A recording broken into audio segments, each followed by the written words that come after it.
para que vocês possam ter oportunidade até para assistir depois. Eu iniciei agora isso.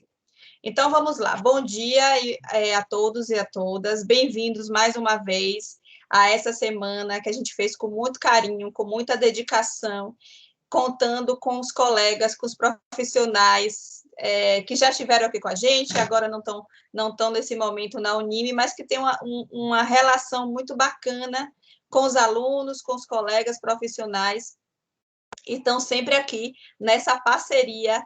Quando a gente chama, eles atendem, estão aqui, nos dando essa força para conversar com você. Bem, eu vou deixar que Beth se apresente um pouquinho, mas assim, eu vou falar rapidamente um pouco de Beth. Ela já foi preceptora, já esteve com a gente durante um período na Unime, ela é da psicologia analítica, então eu sou suspeitíssima para falar, né, gente, de psicologia analítica. E Beth, ela tem uma experiência e um trabalho muito bacana, muitos alunos foram estagiários com ela e sabe da dedicação, do carinho e do afeto que ela tem na exercer essa função, nesse cuidado, e ninguém melhor do que ela também para poder falar dessa temática de saúde mental, que é a nossa proposta de hoje. Então, Beth, muito obrigada mais uma vez pela sua disponibilidade, por estar aqui com a gente, por ajustar e nessa necessidade que a gente teve, você estava disponível para estar aqui com a gente, tá? Então, eu passo a palavra para você, se apresente aí aos alunos e vamos lá. E aí, quando você quiser, você me fala, eu já compartilho aqui a tela, o seu material, tá bom? Tá bom, bom dia, bem-vinda, Beth. Bom dia, muito obrigada. Bom dia, Roberta, bom dia às pessoas que estão aí, aos alunos e aos futuros colegas. Obrigada pelo convite. Ontem, na hora que Ed me ligou, eu estava em aula de arte-terapia com os alunos, né? Eu mais 2 professores. Eu faço um trabalho de arte-terapia com pessoas especiais. Então, não é que eu entenda da questão dessa saúde mental, que cada dia mais a gente está aprendendo, mas trabalhar com esse público requer um pouquinho mais de cuidado, né? É diferente da gente que os ditos não normais. Então, talvez eles sejam muito mais afetados do que a gente. A gente tem algumas ferramentas que a gente consegue de alguma forma, driblando. Eles não. Requer de um apoio mais próximo, com muito mais cuidado. Então, quando me fizeram esse convite, mas assim, falar sobre saúde mental, como é que eu vou falar sobre saúde mental de uma forma que não fique muito repetitivo, que não fique muito maçante, porque já está se fazendo 1 ano, né, com essa pandemia, com esse fenômeno que foram aparecendo, os sintomas foram surgindo, a gente também não estava se dando conta. Então, é um bate-papo, procurar ter uma leveza, porque está tão denso. A gente, com essa vacina que chegou agora, nós pensávamos, pelo menos eu estava pensando, que as coisas iriam ficar mais leves.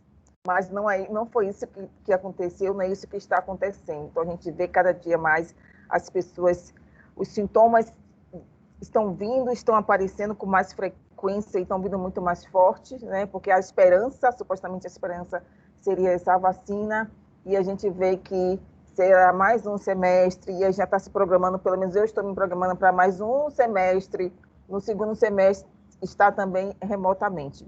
Então, não tem como a gente falar sobre saúde mental e também não está me incluindo nesse contexto, porque eu também estou inserida nesse contexto aí, né? Então, vão ser relatos também da minha vivência dentro desse processo da pandemia, desse isolamento também, e das minhas questões junto com os alunos, né? Também familiares e os colegas também que vão passando também por esse processo. Então, vamos lá. E no meio do caminho, eu vou sempre estar pedindo ajuda. A gente sempre tem que pedir ajuda, né, gente? Dar a bênção àqueles que chegaram primeiro. Então, eu tenho que sempre estar recorrendo, de alguma forma, a Roberta. Né, Roberta? A gente tem que pedir a bênção aos mais velhos. Então, já estou lhe pedindo a bênção. Lá vem esse povo com essa história. Tá vendo? Mas você é de... Ai. Mas é verdade.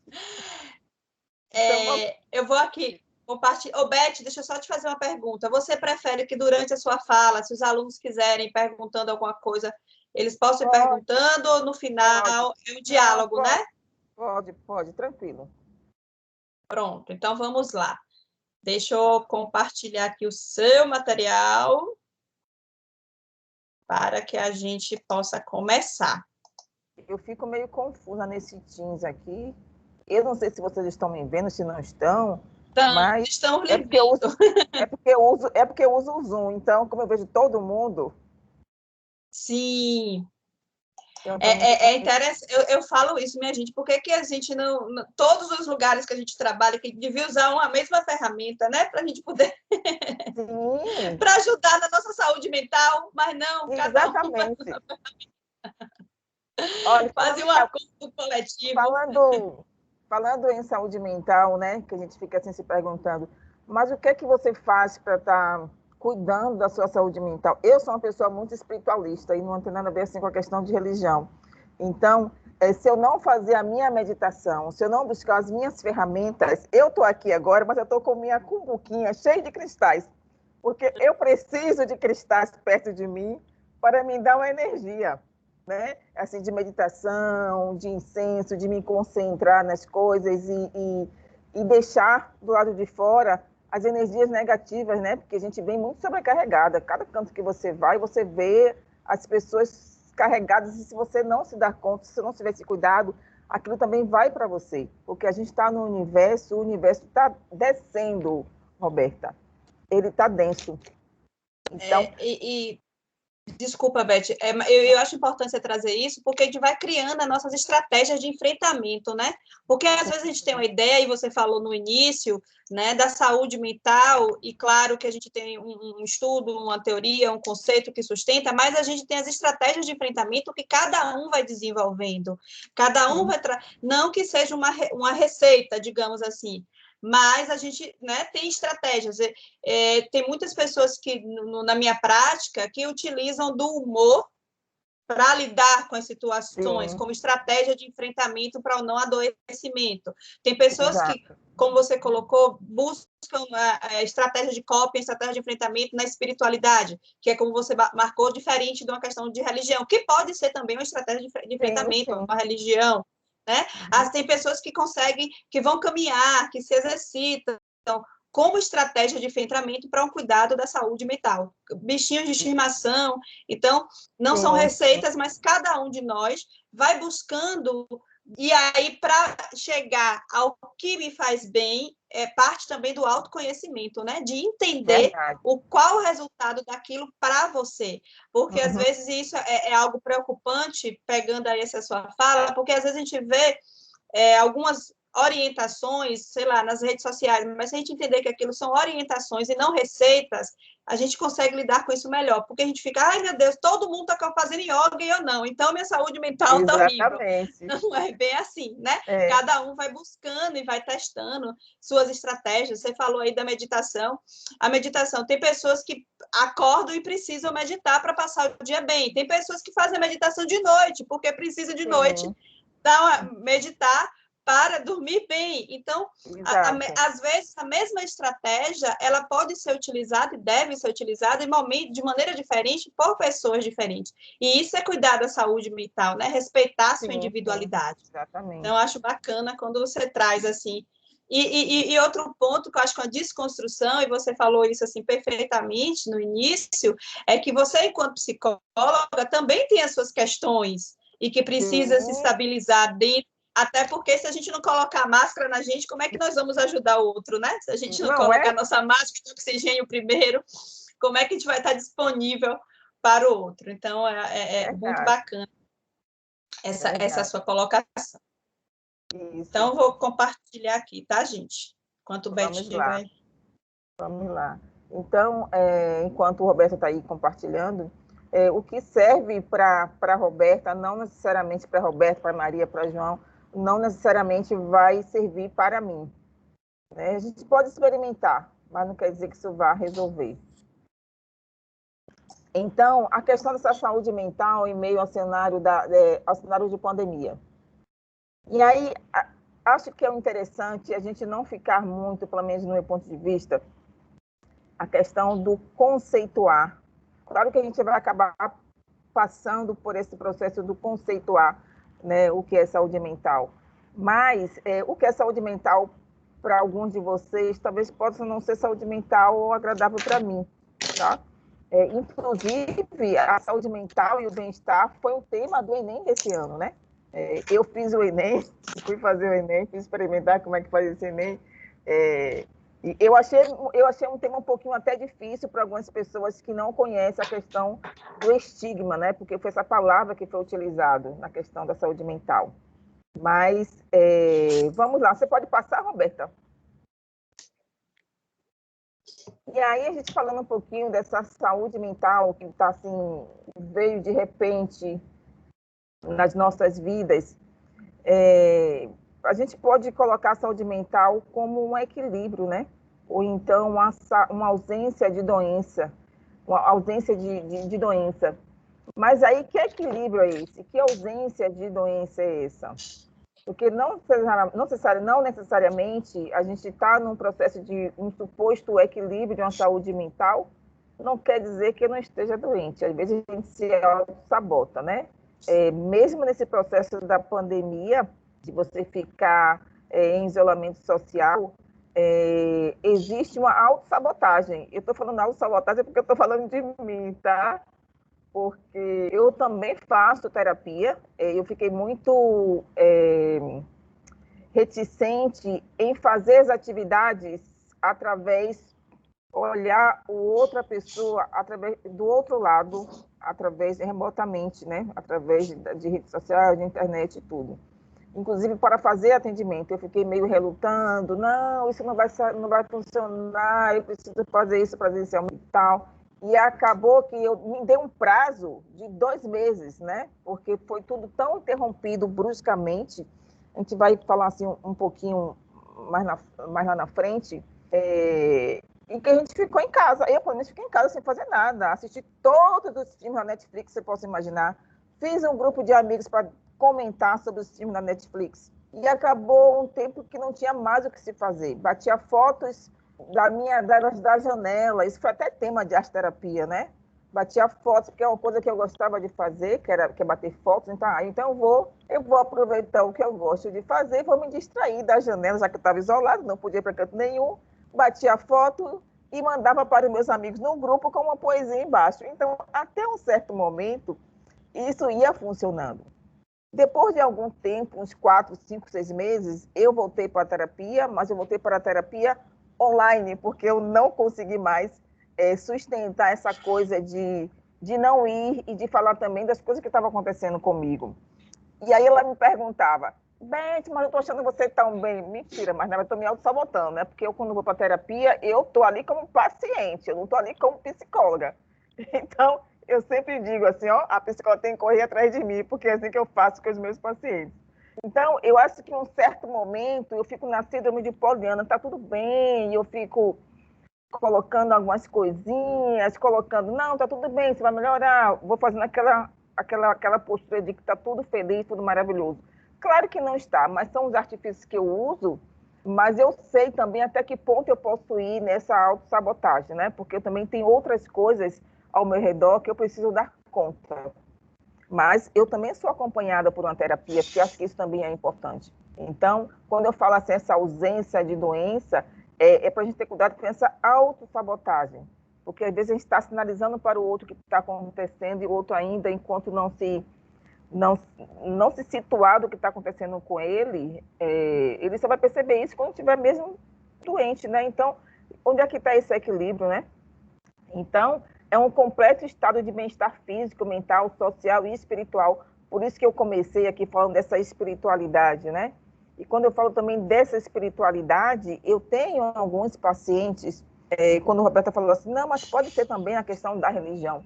Eu tenho alguns pacientes que chegaram até a mim, porque como estava tudo fechado, em algum momento estava em lockdown, uma coisa é você ter uma religião voltada quando você vai para a igreja, alguns centros espíritas, Mas quando você quando você é do candomblé, como eu tenho alguns pacientes assim, esses centros, esses terreiros estavam fechados. Então eles precisam fazer algum tipo de trabalho, precisam cuidar do seu orixá, e eles não poderiam ir para esses lugares, né? E normalmente, pelo menos uma grande parte das pessoas que eu atendo, a orixá, elas são as pessoas bem mais velhas, né? E, querendo ou não, você tem uma aglomeração. Então, existia uma necessidade muito grande de cuidar desse espiritual, de cuidar desse ori, que eles falam da cabeça, né? Então, existia uma falta muito grande. E aí, quando eu percebia isso, porque eles chegavam também falando desse processo da matriz africana, de precisar ir e não ter como ir, e como fazer. Então, você tem que também criar uma outra ferramenta. Como é que eu cuido disso? Né? Então, tem uma demanda muito grande de pessoas, de pacientes que chegam até mim, que estão sendo acolhidos de alguma forma por mim nesse sentido. Então, por isso que eu falei, e Roberta falou muito bem, as estratégias que você está utilizando, que a gente utiliza para cuidar da nossa saúde mental, da nossa saúde espiritual. Então, a primeira coisa que eu falo quando alguém chega para mim com essa demanda, né? E a sua espiritualidade, como é que está? E aí eles começam a relatar. E aí, se eu perguntar para vocês, como é que era a sua saúde mental antes da pandemia? Como é que está a sua saúde mental durante a pandemia e depois da pandemia? Se eu perguntar, Roberta, se eu perguntar a algum de vocês, será que vocês conseguem me definir como é que estava antes? Porque, às vezes, o durante estava igualzinho ao que estava antes da pandemia, a gente não estava se dando conta. Simplesmente só disparou aí um gatilho. E como é que vai ser esse depois? Alguém gostaria de me falar alguma coisa sobre isso? Quer fazer algum comentário? Ô, Beth, Oi? na sua pergunta, né, na sua reflexão, eu fico pensando, me veio um pouco do conceito da Gestalt, o que é figura e o que é fundo. É como se nessa pandemia a saúde mental, que talvez pela rotina que a gente tem, né, essa rotina de muitas atividades, ela tivesse como fundo, mas estava ali. A partir do momento que a gente entra na pandemia, ela passa a ser figura. E a gente consegue muitas vezes se dar conta de algo, de um processo que já existia, mas que a gente não conseguia olhar para ele, porque a vida atropelava e não deixava que a gente tivesse esse olhar, esse cuidado com a gente mesmo, né? Então, eu vejo muito assim, e pensando nas estratégias de enfrentamento e na sua fala, entendo que durante esse processo, se a gente conseguir, aí não sei se talvez um pouco de poliana, como você disse, mas se nesse processo a gente conseguisse dar conta disso e levar isso para o pós-pandemia, no sentido de que agora que eu sei como isso afeta a minha vida verdadeiramente, eu levo esse aprendizado para depois disso continuar atenta ao que me faz bem, ao autoconhecimento, a essa busca, a aprender a dizer sim e não de maneira equilibrada. Eu acho foi a minha experiência, como você disse, né, pessoal, porque existe muitas vezes uma ideia estereotipada do senso comum que os psicólogos passaram e estão passando super bem pelo processo. Não mesmo. Né? Mas não mesmo, como se a gente tivesse aí, né, nesse lugar de, entre aspas, superioridade e de que nada nos atinge. Né? Então, e o que eu achei bacana é que por conta disso, talvez, a gente, enquanto profissional, possa quebrar esses estereótipos. A gente não dá, tem dias que também não dá para mim. Você falou do atendimento. Eu para começar a atender online, eu precisei intensificar minha terapia online para entender que era possível atender online. Falei, olha, submeti ao processo, até que é bacana. Então, eu vou me autorizar a começar a atender. Eu não comecei a atender, retomei os atendimentos de imediato dos presenciais para online, porque eu precisei desse tempo para me entender também como terapeuta para atender online. E no início isso foi uma coisa que me preocupou muito, assim, profissionalmente falando, porque eu vi muita gente que não tinha nem experiência de atendimento e já jogando atendimento online. Eu falei, minha gente, peraí, não é assim não é? sair do presencial e ligar a tela. Tem todo o processo aí. E aí acho que você tem toda a razão. Exatamente. Tem uma aluna aqui de mãozinha levantada, Beth, eu acho que ela pergunta. Mônica. É Mônica. Bom dia, gente, né? Eu compartilhei e volto, porque eu não sei, sou igual a Beth nesse negócio de ida e volta do... Desculpa, Mônica. De ida e volta. Na hora que Beth começar a falar, eu volto aí para os slides, tá? Que eu não sei nem como é que está aparecendo aí para vocês. Tranquilo. Eu quero responder a questão, né, da Elizabeth, no sentido de que também corrobora o que você está falando, né? Como é que a gente estava, né, espiritualmente falando, antes da pandemia, né? Eu penso que a pandemia ela botou uma lente de aumento sobre exatamente isso aí. Eu penso exatamente como isso, que hoje a gente está vivendo somente da mesma forma que a gente vivia antes, mas com uma oportunidade única de se verificar de uma forma muito mais direta e objetiva. E às vezes isso é muito doloroso, né? A gente não sabia que a gente era assim, né? Então, hoje eu sou espírita, né? Nós fazemos estudos espíritas e nós continuamos via online nossos estudos, mas logo no início foi muita confusão, a gente via muitos problemas e a gente levantou exatamente essa questão, que aquele momento que a gente estava vivendo nada mais era do que uma ampliação daquilo que nós já estávamos antes de entrarmos na pandemia. Então, para mim, por exemplo, a pandemia foi uma grande oportunidade de estudar, uma grande oportunidade de me autoconhecer, uma grande oportunidade de verificar a minha relação com a espiritualidade, como é que estava essa espiritualidade. E aí eu vejo que tem dias que está tudo bem, tem dias que eu quase estou na beira do pânico, né? E aí eu tenho hoje essa capacidade de não entrar no pânico mais, né? Por quê? Porque agora eu já tenho esse autoconhecimento, né? Já paro para fazer minhas orações, já paro para fazer minhas leituras que vão me dar esse reforço para que eu possa continuar meu dia, para que eu possa ter um dia melhor, né? Uma semana melhor, porque nossas aulas são regulares, então nós temos as aulas regulares, isso tudo é o que sustenta. Então eu penso exatamente como você colocou aí. Será que a gente não estava antes como está hoje? E hoje a única diferença é a possibilidade da gente estar se vendo, se enxergando. Então a minha resposta é sim. Hoje eu consigo me ver melhor porque eu tenho mais tempo, tenho mais essa condição, estou mais fechada, estou com menos distrações para tirar da minha mente, da minha consciência, aquilo que realmente eu sou. Às vezes é difícil, mas às vezes também é muito prazeroso também. É isso aí. Maravilha, Mônica. Você falou uma coisa assim muito interessante. Hoje você está com, não só você, como todos nós, né? Como todos nós, e eu me incluo também nisso. Nós estamos com menos distrações, porque aparentemente, né, o fato de você estar isolada em casa, de quarentena, faz com que você, não tenho nada para fazer, vírgula, né? Se você for colocar a cabecinha para pensar, você tem diversas coisas para fazer, né? A questão de se autoanalisar, de estar conhecendo o que é que eu posso fazer, o que é que eu não fazia antes, o que é que eu posso colocar no lugar.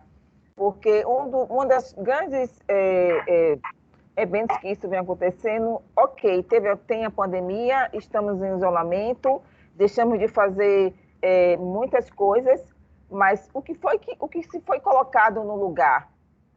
Você foi buscando as suas estratégias aí, né? Eu precisei colocar várias coisas no meu lugar, no lugar das minhas atividades anteriormente, né? Eu sou uma pessoa que eu só funciono com muita coisa para fazer. Quanto menos atividades eu tiver, mais procrastinação eu vou ficar. Isso eu já reconheci isso em mim. Isso é fato. Eu acho que a pandemia vem para eu ter essa autoanálise. Eu já tinha percebido isso antes. É o que a gente estava acabando de dizer. Eu já tinha percebido isso antes. E aí, quando veio esse isolamento, e eu vi que eu estava sem fazer absolutamente nada, entre aspas, assim, eu comecei a ficar desesperada, porque parecia que minha cabeça estava ficando oca, eu precisava preencher de alguma forma. E aí eu voltei a fazer aula de violão, eu comecei a fazer minhas aulas de desenho, eu fui preenchendo algo, as minhas aulas de fotografia, fui preenchendo algo para eu não ficar tão ansiosa, né? Porque as minhas atividades não estavam voltando àquelas de fato que eu fazia. Eu precisava fazer de alguma coisa, né? Eu não poderia ficar com aquela, eu não poderia ficar ociosa. É o que acontece com algumas pessoas hoje, né? O que é que você está colocando no lugar? Você precisa fazer isso, porque a sua atividade não vai voltar tão cedo. No caso, até a faculdade está voltando agora, né? Porque acho que eu não sei como é que estava a faculdade no semestre passado. Depois a Roberta me falei como é que estava o andamento. Mas eu acho que a partir de agora está tomando muito mais pé do que no semestre passado. Mas maravilha essa sua colocação, viu, Mônica? Roberta, você pode colocar os slides? Obrigada. Posso sim, vamos lá. Deixa eu compartilhar aqui mais uma vez. Essa fala, né, de Mônica e a sua, Beth, você falando, me identificando aí. Eu sou dessas, que quanto mais ocupado eu estou, melhor eu me organizo na minha vida, inclusive na pessoal. Eu consigo dar conta mais. Aí eu só fico no limite para não entrar no lugar muito workaholic, né? A atenção é essa. É isso mesmo, é isso mesmo. E aí, você pode passar.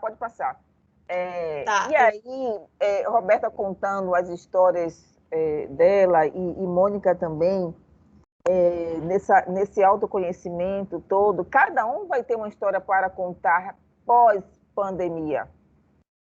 Todo mundo vai ter sua história. Primeiro, porque a gente está em um momento histórico, não é um momento somente a nível Salvador, somente a nível Bahia, Brasil, não, ele é universal, é uma pandemia, é o universo inteiro. Então, quando a gente coloca assim o cenário de uma pandemia, a gente está falando de um cenário muito macro, tá?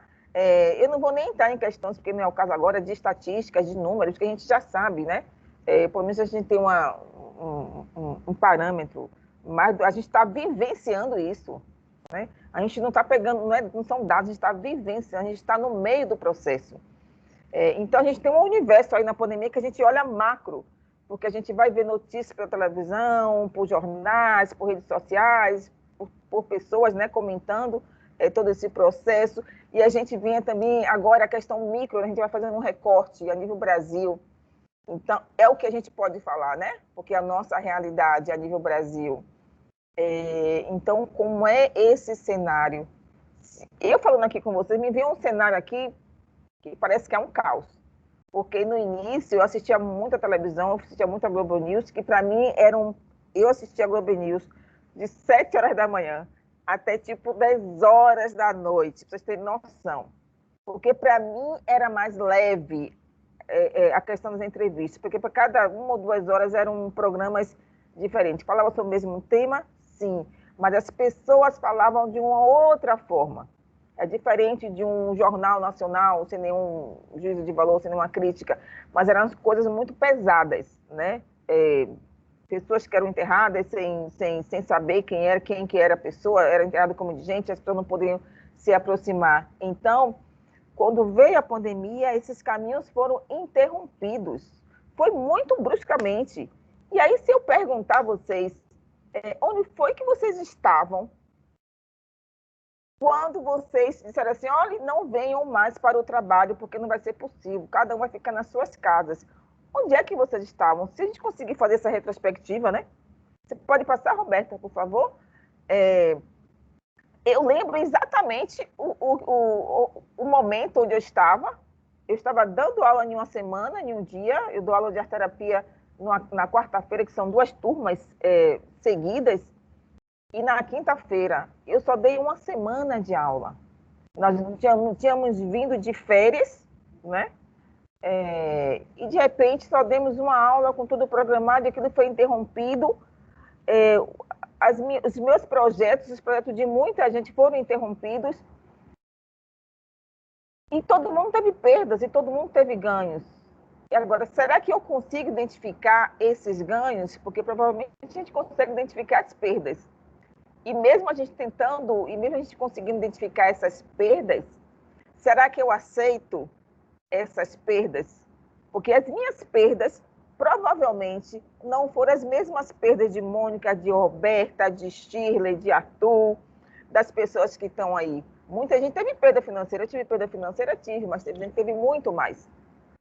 Então, será que eu estou aceitando um ano na pandemia?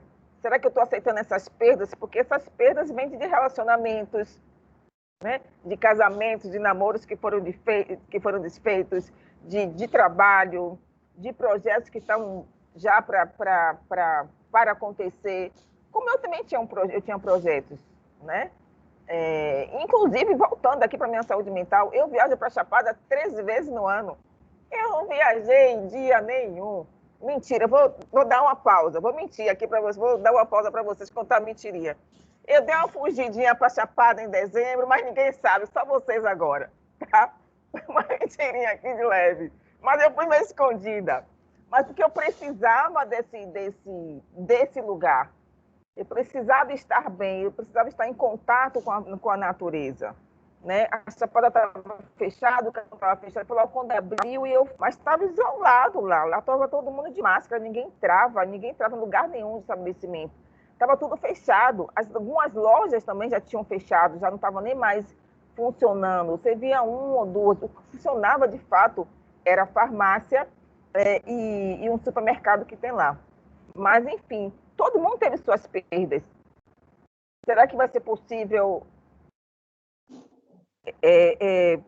adquirir essas perdas, de ter de volta essas perdas e esses ganhos? Porque a gente precisa parar para analisar os ganhos que a gente teve, o que nós estamos tendo na pandemia, porque a vida continua, gente. Os nossos projetos, os nossos sonhos estão aí, eles só foram adiados.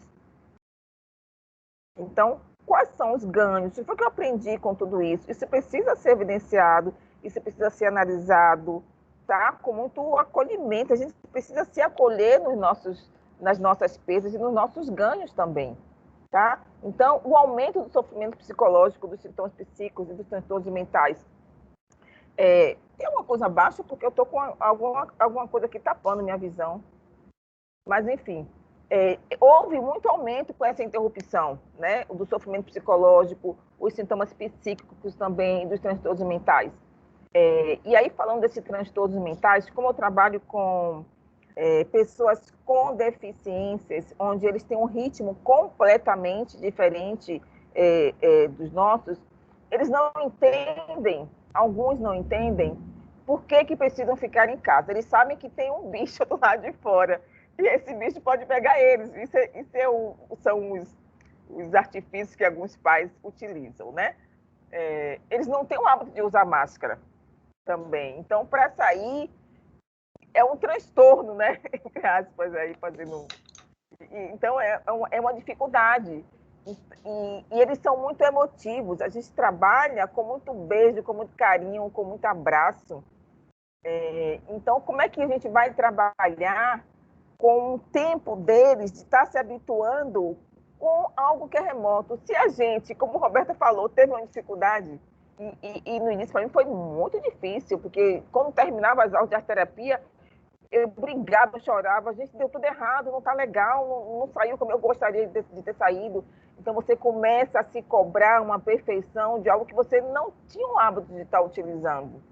Então, imagine para eles como uma ferramenta nova, ficar vendo tudo assim, vários amiguinhos por uma janelinha pequenininha, é outro tempo de compreensão de tudo que a gente está passando. Então, eles vão ficar estressados, ficam estressados porque estão presos dentro de uma casa, né?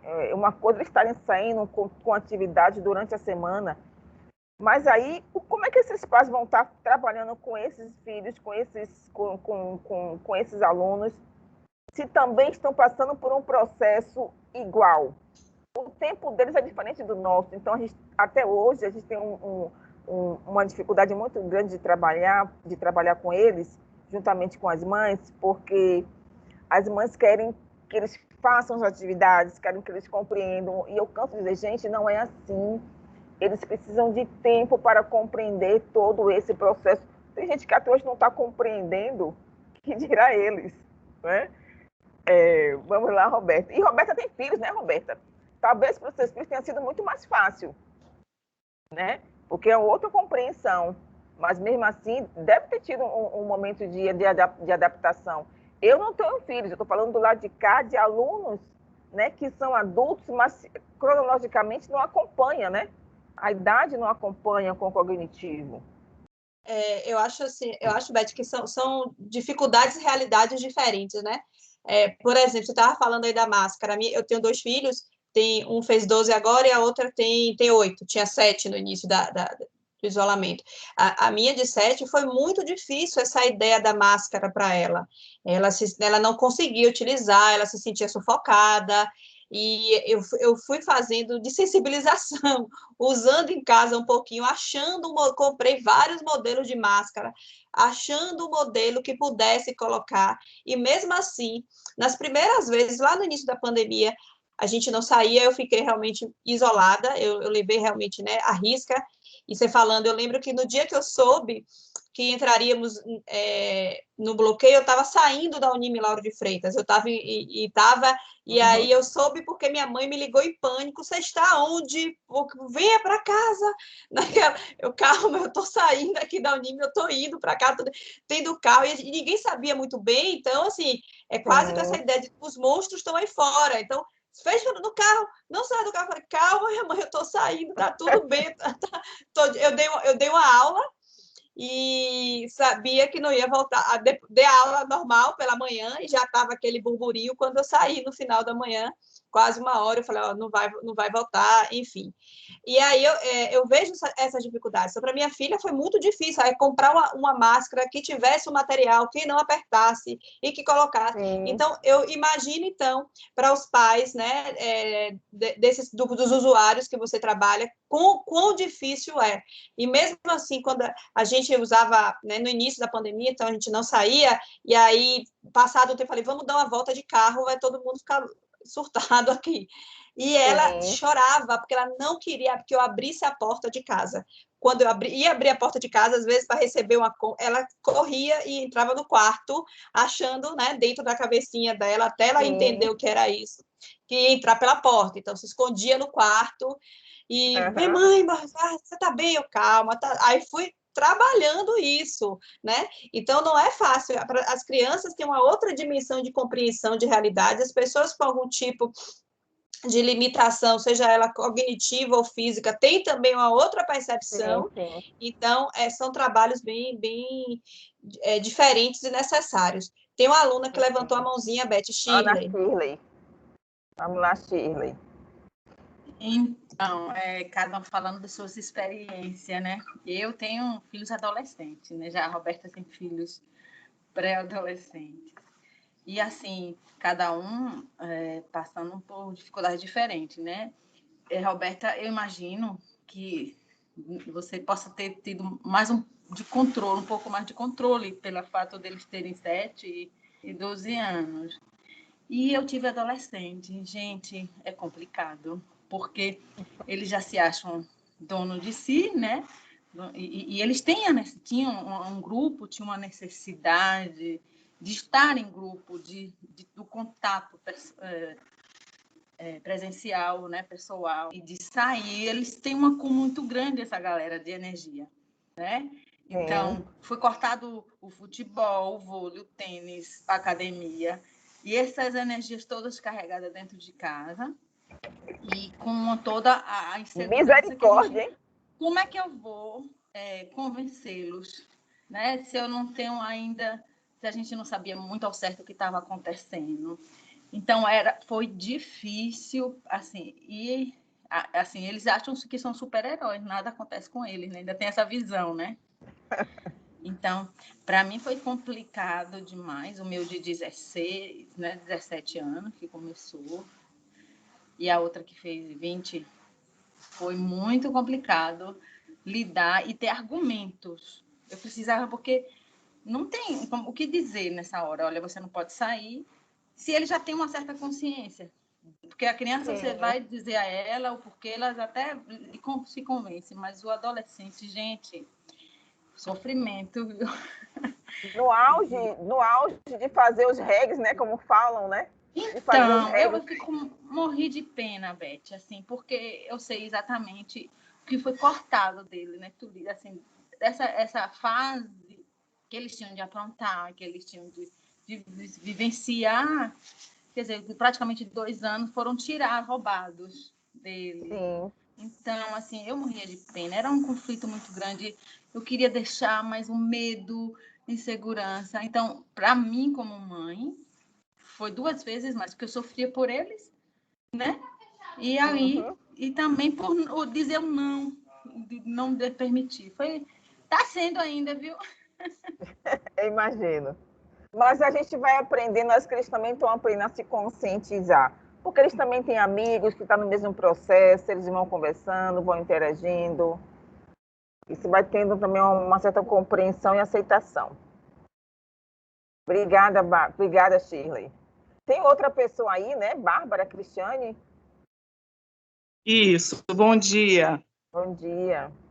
Eu vi no Shirley falar sobre os filhos dela de adolescentes, né? Aí eu vim falar da minha experiência com minha filha de 19 anos. Uhum. E foi totalmente contrário do de Shirley. A minha filha simplesmente não vou sair de casa, não tenho por que sair de casa. Enquanto tiver isso aí, eu tô ótima dentro de casa.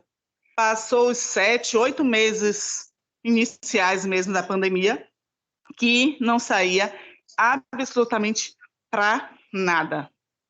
Não vou, minha mãe. Quando a pandemia diminuiu um pouco, eu disse a ela, porque a desesperada aqui para sair, para fazer alguma coisa, para ir para a rua era eu.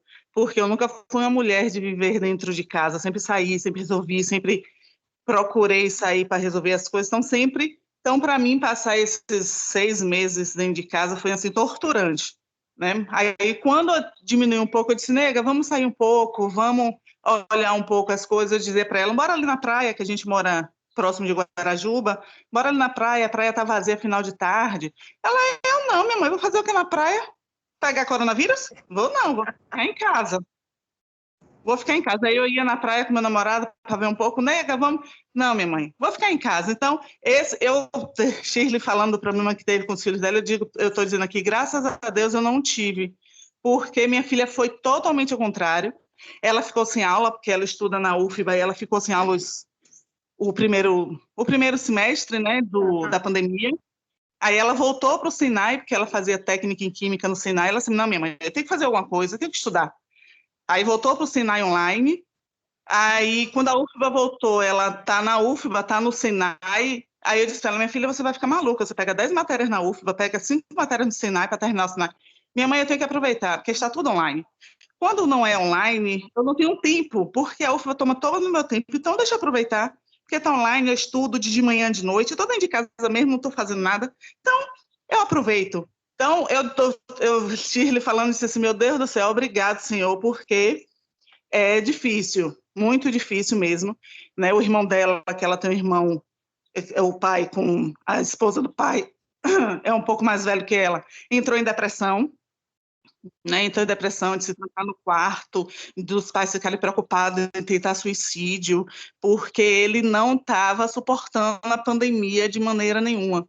Então, tiveram um problema muito grande com isso. Então, eu disse para meu pai, falando com ele, dizendo, eu só tenho que agradecer por todos nós estarmos bem, né? E ninguém ter entrado numa fase como essa, de depressão. Tanto minhas sobrinhas, que tem uma de 11 e uma de 13, elas foram bem tranquilas. A de 11 foi mais chatinha para usar máscara. Essa máscara não presta, essa máscara incomoda. Então, só usa um tipo de máscara, é a única máscara que ela pode usar. Então, minha irmã deixou aquelas máscaras para ela, para se precisar sair, né? Mas, graças a Deus, a gente teve, nesse ponto das crianças, adolescentes, a gente teve uma tranquilidade maior, né? Temos nosso pai que tem 80 anos, então ficamos muito preocupadas se ele não ia ficar chateado de ficar preso, porque literalmente a gente prendeu ele em casa e disse, você não vai para lugar nenhum. Se tiver, só se for para um médico, e olhe lá. Ele, não, tudo bem, eu não me preocupo com isso, não. Eu realmente também não tive problema com meu pai, como eu tive amigos que teve problema com os pais, que os pais queriam sair, que os pais saíam, que os pais fugiam de casa. Então, graças a Deus, para a gente, no ponto, foi tudo em paz. Obrigada, Bárbara. Mas sabe que você falou uma coisa interessante aí, é porque é o que a gente estava falando anteriormente, né? Cada um tem um tempo, né? Ela teve o tempo dela. né? De ficar tranquila, não vou sair, não tem necessidade. E aí, quando ela perceber que ela precisava se ocupar de algo, não, vou aproveitar que estou aqui, vou otimizar meu tempo, vou fazer minhas aulas aqui online. Então, maravilha, que bom que todos fossem assim, né? Mas não é, né? As pessoas são diferentes, mas muito legal. Tem outra participante aqui, que é a Leandra. Bom dia, Leandra. Bom dia. Eu vi Sheila e Bárbara falando dos seus filhos adolescentes, né? E eu queria falar que eu tenho 17 anos. Uhum. E quando começou a pandemia, eu estava no terceiro ano do ensino médio, né? E é realmente horrível, porque eu e meus amigos naquela expectativa, né, de terceiro ano, último ano do colégio, e a gente querendo se formar juntos e tal. E a gente acabou perdendo, entre aspas, né, esse momento que a gente teria, porque foi tudo online e realmente é uma coisa muito difícil, mas a gente teve que se conscientizar, né, que estava tendo toda essa pandemia, que realmente não podia sair de casa e tal. Então, e como foi dito já, né, a gente tem que pensar nas coisas que a gente pode fazer a partir daí. E aí a gente pensar no que a gente pode substituir, né, em vez de sair de casa, a gente pensar na gente próprio, né? No nosso desenvolvimento pessoal e tal. Então a gente tem que meio que se moldar a partir das situações, né? Verdade. Obrigada, Leandra. É isso mesmo, né? Porque quando a gente sai do terceiro ano, a gente quer desbravar a faculdade, desbravar o mundo. Ai, graças a Deus que eu saí do terceiro ano. E aí, ó, nada para ninguém, nada para Leandra e a turma dela. Teve que ficar em casa, assim, no isolamento. Shirley, quer falar? Só para complementar o que Leandra falou aí, realmente, um detalhe importante, assim, que foi um sofrimento quando eles estavam tendo aula online.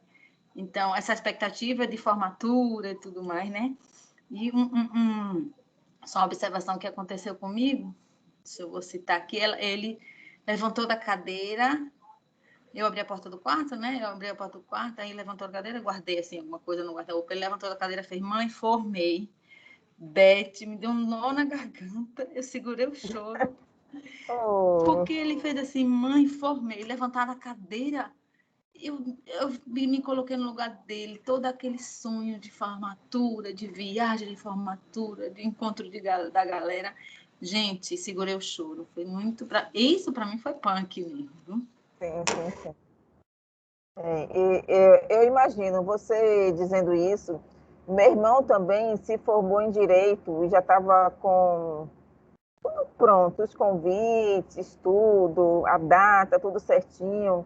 Eu já tinha comprado a minha roupa para ficar toda bonitona.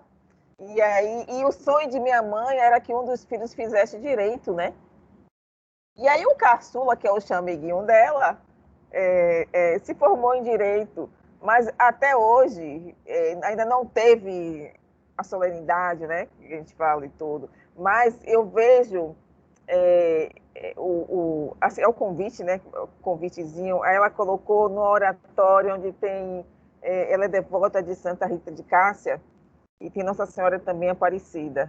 E aí ela colocou lá o convite dela. Então, quando você fala isso me remete muito à minha mãe, né? Porque ela também deve ter sentido isso, está sentindo isso, né? De poder ir para a formatura do filho, de um sonho também que era dela, né? De um filho se formar em Direito. Então, ver o sonho do outro também sendo interrompido, que também é um sonho seu, também eu sei que não deve ser fácil. E minha roupa está lá, né? Esperando a oportunidade. Mas é isso. Então, aí eu coloquei assim, essa gravura que o A desceu, eu acho que ele está querendo realmente descer, né? Que estava ali com pandemia, bonitinho, como eu tinha falado, né? O que foi interrompido, né? Os nossos caminhos. A gente estava indo por uma ponte, indo e vindo, podendo se locomover. E aí vem essa pandemia, e aí muitas coisas vieram à tona, né? Aquela coisa que a gente falou anteriormente, o antes, o durante e o depois. Eu só coloquei algumas besteirinhas aí, besteirinhas entre aspas, mas a gente não vai muito falar sobre isso, mas o que vem acontecendo, o que chega no consultório e o que não chega no consultório, mas que a gente vê assim, ó, aos olhos nus, os sintomas das pessoas, os gatilhos que estão sendo disparados, essa ansiedade, uma depressão e o pânico, né, gente? O que tem gente com pânico aí. A gente vai falar um pouquinho sobre o mito de Pan, e eu vou pedir ajuda a Roberta para poder também me ajudar nesse processo da síndrome sobre Pan, né?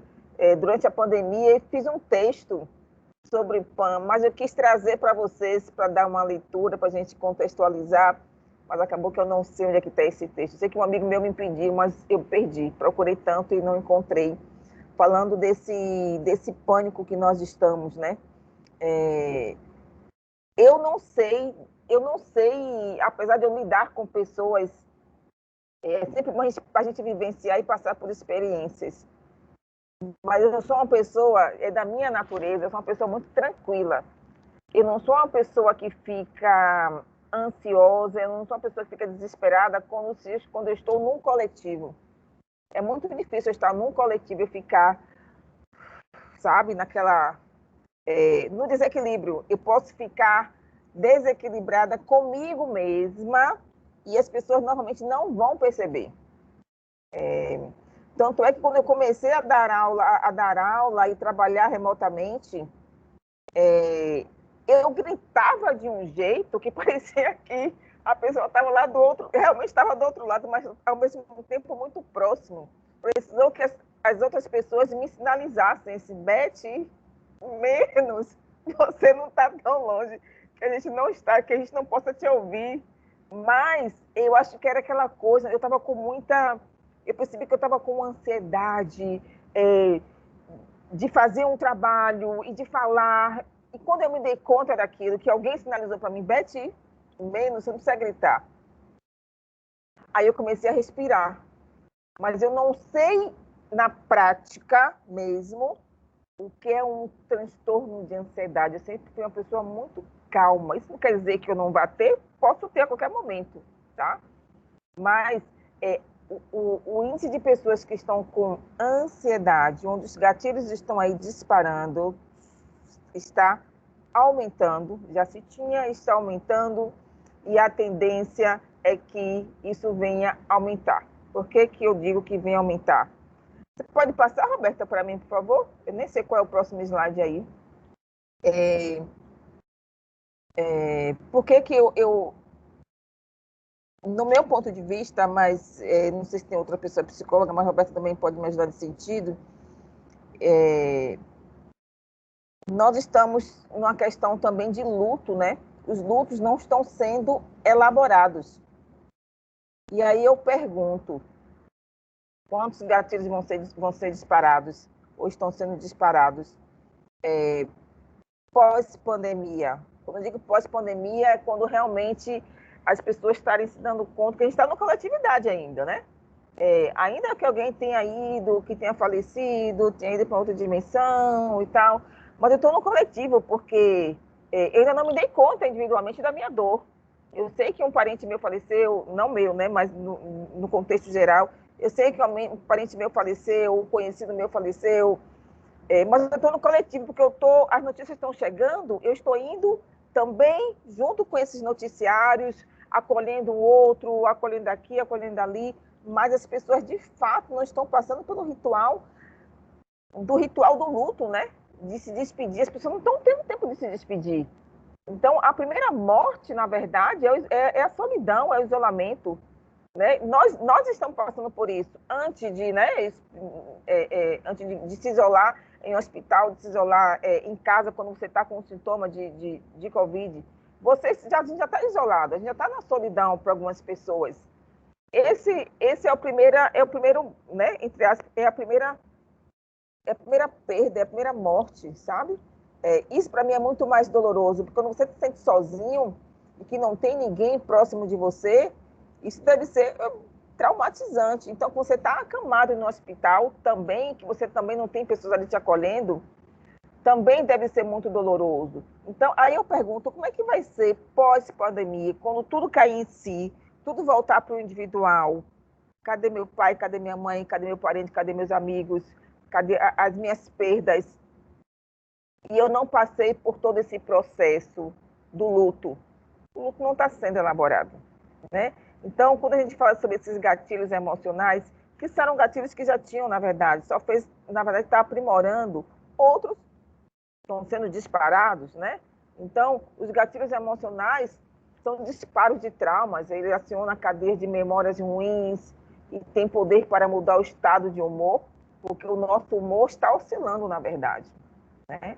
E muitos estão com gatilhos aí que não sabem. Talvez eu também tenha os meus e não esteja percebendo, ou também esteja me auto-sabotando, né? Aí eu volto para aquela questão da síndrome de Poliana. Eu incorporei uma síndrome de Poliana, entende? Mas, ao mesmo tempo, eu tenho aquela coisa de ser muito tranquila, de não colocar eu não fico aterrorizando, sabe? Eu não entro em pânico, eu não faço de algo uma tempestade, mesmo já estando numa tempestade, porque eu acho que ao meu lado tem pessoas que precisam de cuidados, né? Então, existe a questão de se interferir na forma como se toma decisões e no comportamento social. A nossa socialização mudou, tudo está mudado. Então, quando você fala assim, tem aquele que foi até capa da Vogue, as pessoas estão repetindo isso, que eu não concordo, é o novo normal. Para mim nunca foi normal, o antes nunca foi normal. Nunca foi normal o antes. E agora também pior ainda, não continua sendo, para mim não vai ser normal, e nem depois vai ser normal, né?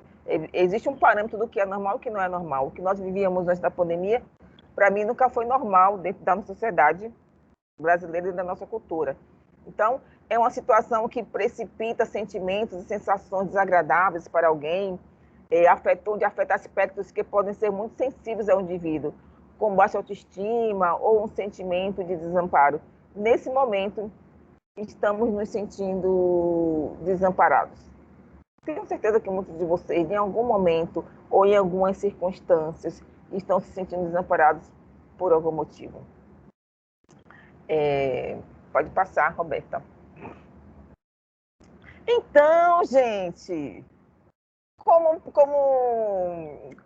psicóloga analítica, né? E aí eu queria pedir ajuda, de fato, a Roberta, pedir a mensagem mais velha, ó, cara de pau.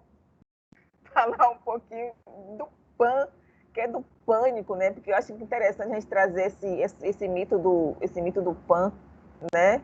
Onde tem a etimologia da origem do pânico, que é de pânicos. Roberta vai falar alguma coisa? Eu não, você aí com essa solicitação cara de pau, deixa você falar. No final, se quiser alguma contribuição, eu trago, mas você sabe muito bem falar de PAN. Não, eu estou aprendendo, porque uma coisa é teoria, sempre, né? Estamos todos. Exato. Por que eu trouxe PAN, na verdade, né? Na questão desse negócio do pânico? PAN, na verdade, ele causa terror e medo, né? Que assusta ou amedronta sem razões aparentes. Na verdade, PAN, ele foi abandonado pela mãe porque ele nasceu diferente. Nasceu com formas de homem pela metade com patas, né, de animal, com chifres e cabeça de bode. Então, ele foi abandonado pela mãe. E ele vive nos pântanos, vive no bosque, vive nas montanhas. E as pessoas que tentavam atravessar esses lugares, eles eram assombrados, eles eram amedrontados por PAN. Mas, ao mesmo tempo, existe também, simultânea a isso, que PAN ele se apaixonou por uma ninfa também da floresta. Só que ela também se assustou com PAN, né?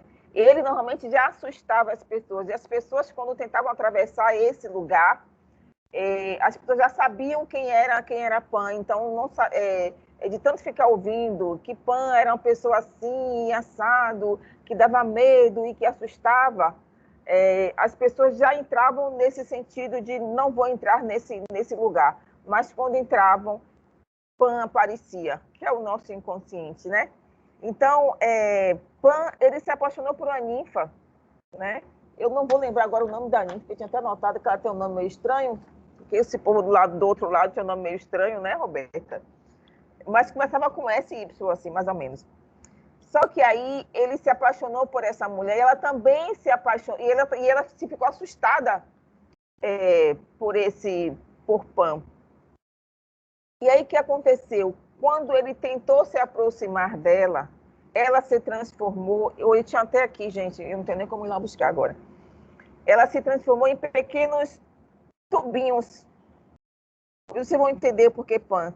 Pequenos tubinhos de madeira que, juntando, se formava uma flauta. Eu não sei se vocês conhecem, ela está até aqui, ó.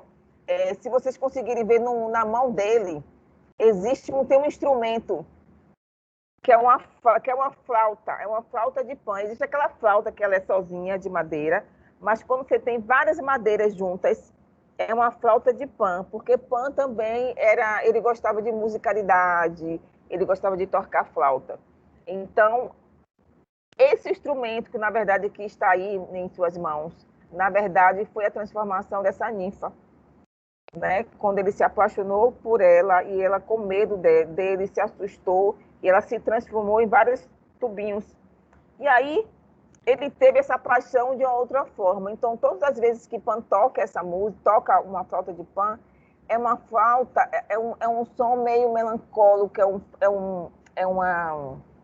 digamos que no nosso tempo atual é uma sofrência, é um som de sofrência. Mas o que eu quero dizer com isso é que dentro dessa floresta de Pan, nesse lugar escuro, nesse lugar sombrio, nesse lugar que dá medo, nós, de alguma forma, entramos nessa floresta, entramos nessa caverna, nessa obscuridade.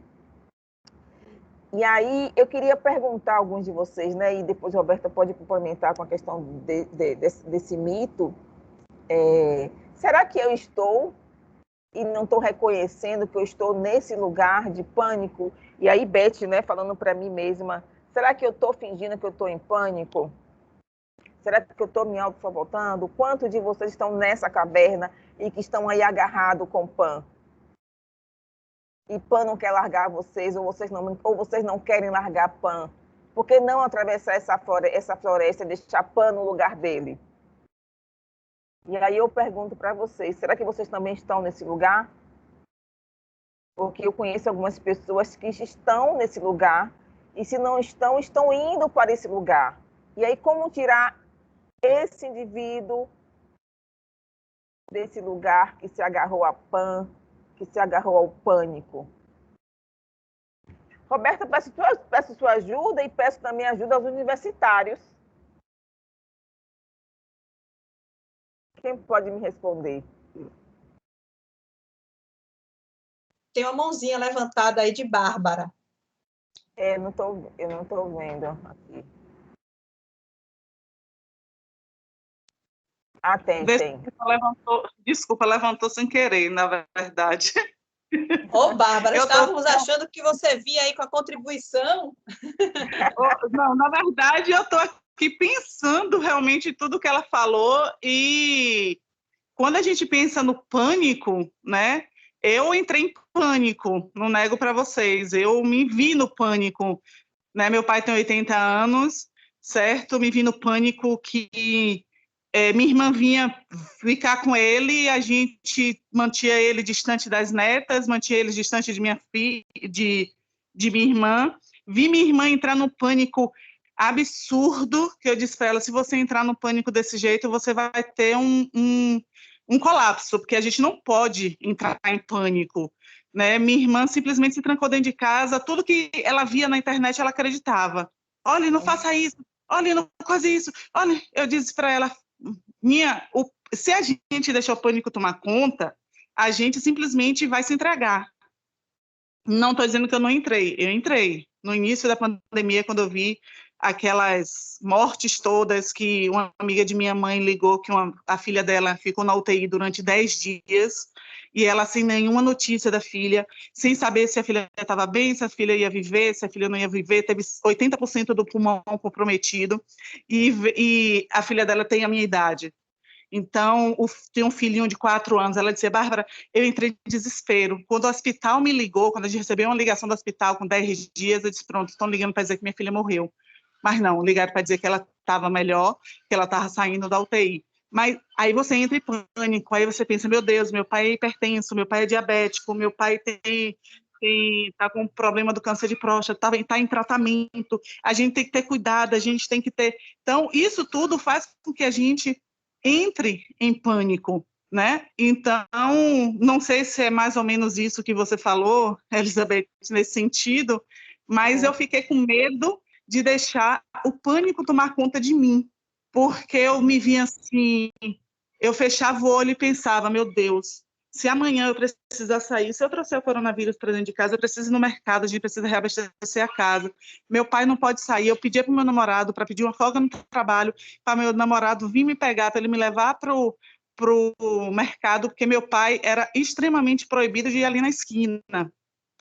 Então, e com essa nova onda, a gente vê que o pânico está voltando, né? A gente ouve a notícia hoje aqui, eu moro em Monte Gordo, um menino que vem limpa aqui, chegou para meu pai e disse: ó, seu Badu, morreu 2 pessoas aqui na UPA de Covid hoje. Então, a UPA é ali na esquina. Então, eu disse para meu pai: a gente precisa sair amanhã, que você tem médico, você não sai mais de casa. Então, eu acho que a gente deixa o pânico tomar conta, às vezes por medo também, para zelar do outro. Não sei se é nesse sentido que você fala, sabe, Elizabeth? Sim. Porque a gente entra em pânico. Quando a gente vê essa questão da pandemia, eu disse para meu pai: eu não assisto mais jornal. Eu assisti o jornal, olhei para o jornal, morte, toque de recolher, são os governadores, prefeitos das cidades, dos estados, tentando conter, ver a pandemia, a festa de Ano Novo, as pessoas aglomeradas, sem máscara, sem tudo, e você para assim: meu Deus do céu, a gente tenta melhorar um pouquinho para que a gente sobreviva a tudo isso, para que amanhã a gente diga para nossos netos: ó, a gente viveu uma pandemia, porque isso vai entrar para a história. Sim, a gente viveu uma pandemia. Já entrou, né? Foi dessa forma. Já entrou, exatamente. Estamos Foi dessa fazendo forma. parte dessa história. Isso. Então, o pânico já tomou conta. Eu acho que a gente deixou ele entrar um pouquinho, né? E eu faço de tudo para não me deixar... Quando meu namorado faz assim: você está estressada, você está deixando as coisas tomar conta demais para você, vamos sair, vamos ali na praia, vamos olhar a beira do mar, porque você dá uma... Arejada, né? dá uma arejada, porque você já está entrando em colapso, né? Mas eu acho que, não sei se é isso aí que você, nesse sentido que você falou, Elizabeth, mas é mais ou menos o que eu entendi quando eu falo que estou entrando em pânico. Não deixa pânico te abraçar, viu? Não, atravessa essa floresta, atravessa essa caverna, mesmo com medo, mas às vezes a gente não pode deixar que o medo e que o pânico seja maior do que a gente. A gente é muito maior do que isso, a gente precisa ser maior, né? Senão a gente fica vai existir um domínio e isso não pode acontecer, tá? Isso, é isso que eu estou tentando fazer esse tempo todo, né? Principalmente quando minha irmã entra em pânico, ela mesmo já está em pânico, ela já me mandou mensagem que não está saindo mais de casa porque com essa nova onda não faz mais nada. Aí eu tento aqui não deixar meu pânico tomar conta, porque eu preciso acalmar ela para que ela não entre em pânico, então eu não posso entrar em pânico. Então eu digo: não, vai ficar tudo bem, a gente só precisa ficar com a cabeça no lugar. Exatamente, exatamente. Obrigada, viu? Tem alguém que levantou a mão ou foi impressão minha? Fui eu, Elizabeth Shirley.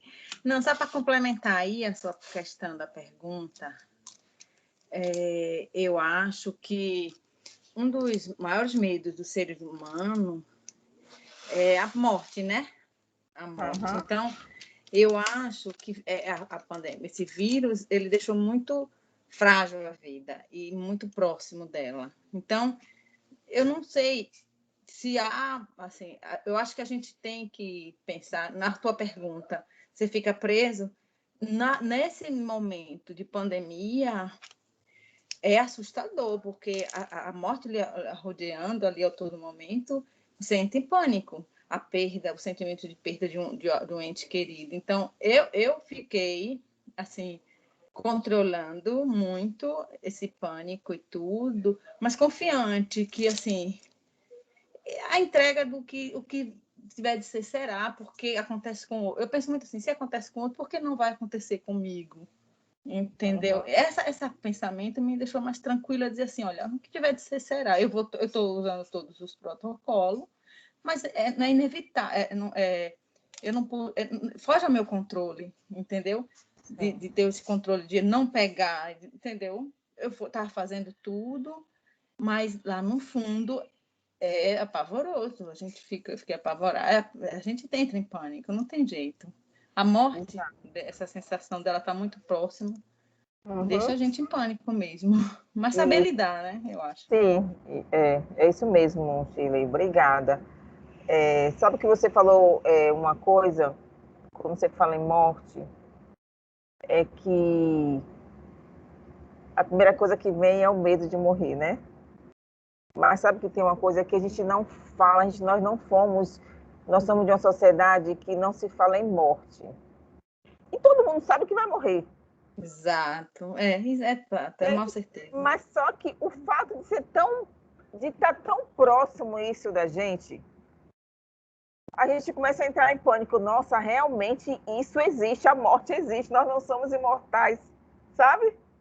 Porque tá ali, vai ser de uma hora para outra.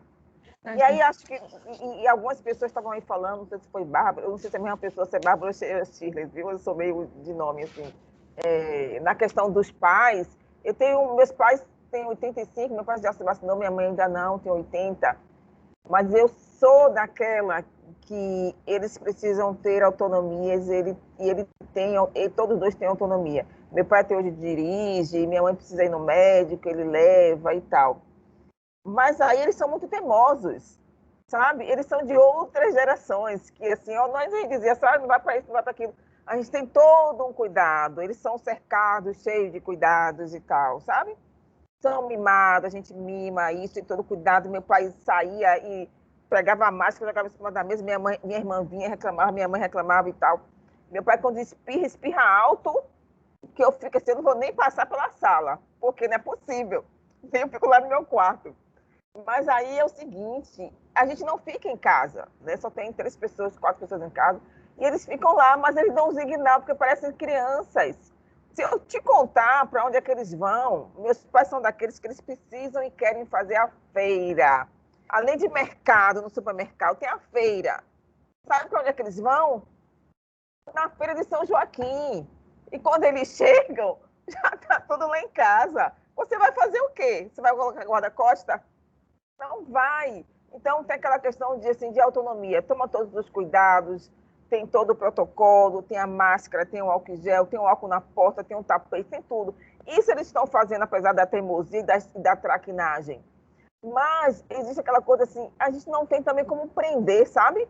Porque tem uma questão também que olha do lado de cá, gente, se a gente tem outra idade, tem outra geração, a gente está se sentindo preso e eles sempre tiveram autonomia, como é que eu prendo esses sábios, né?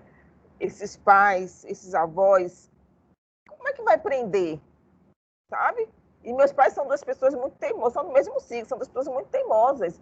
Então, existe a questão da autonomia, eu não posso deixá-los de... Meu pai vai todo dia comprar pão. Não adianta, ele vai todo dia comprar pão. Só essa semana que ele não foi comprar pão, minha mãe disse que ele não precisava comprar. Já tem muito pão lá em casa. Mas, o que a gente faz? Aí eu pergunto a vocês, o que a gente faz se não tem ninguém em casa, os 2 estão em casa sozinhos e saem para fazer traquinagem? Entende? Então é muito mais fácil eles estarem trazendo o Covid para mim ou para os meus 2 irmãos do que a gente para eles, porque eu não fico em aglomeração. Eu venho de carro, assalto, não vou para canto nenhum, só saio para almoçar agora também, sabe? Mas eu não posso também prendê-los dentro de casa, isso também é saúde mental. Mas eles também não ficam em aglomeração. Mas não ficar em aglomeração e ir para a Feira do São Joaquim, isso já é demais, né? Mas, enfim, alguém está querendo falar aí. Mônica, é só para complementar isso aí que você falou. Minha mãe tem 78 anos e as amigas dela estão nessa faixa aí, né? 70, 80. Eles fizeram uma festa de carnaval, pense aí, 10 pessoas se fantasiaram e fizeram uma festa de carnaval. E eu fiquei sabendo depois. Então, assim, por falar em pânico, né?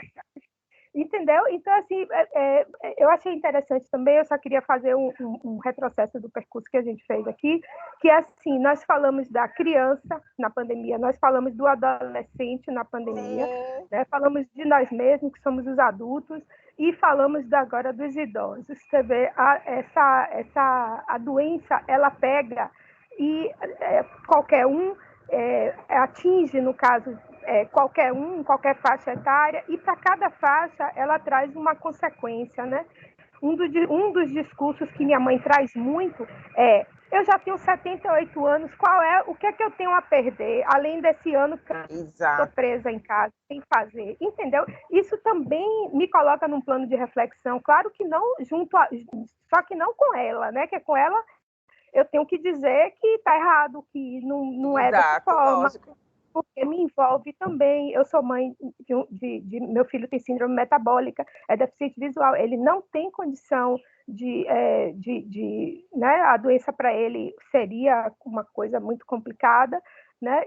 Então ela ficando doente, por consequência, eu vou ter que acompanhá-la, por consequência, eu estou colocando em risco a vida do meu filho também. Então, meu discurso com ela é por aí. Mas quando ela traz essa coisa de, sim, eu tenho 78 anos, tem um ano que eu estou fechada, é um ano a menos de uma vida que já não tem tantos anos para frente.